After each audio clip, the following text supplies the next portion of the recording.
Okay guys, here's a 3D rendering idea number one. I have a second drawing, but we'll start with this one first. Kitchen sink is in the corner, dishwasher to the left, pantry cabinet 40 inches wide.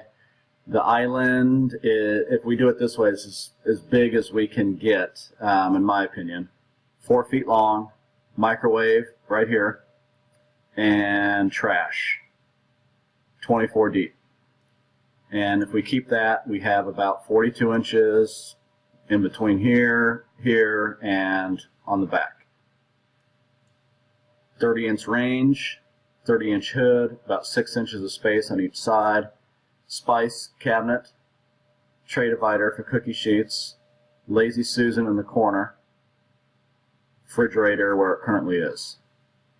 And this is to scale. Kitchen table with enough room. Maybe we can scoot it over to this wall a little bit, but just with traffic flow here. But the peninsula is gone, so this is idea number one. Idea number two, a little bit more intrusive, is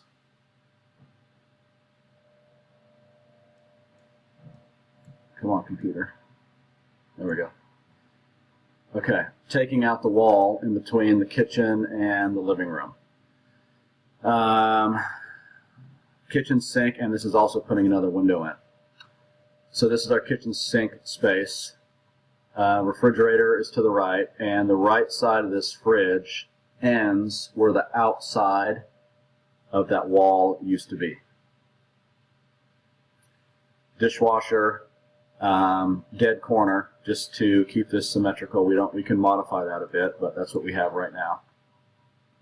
Your range with the hood above it, pantry cabinet, and the island, which is a bit bigger, oriented the other way. So if we look at the island, we have 84, so 7 feet. The front of the island, and again, this is the sink. So the island's oriented a different way, 7 feet long.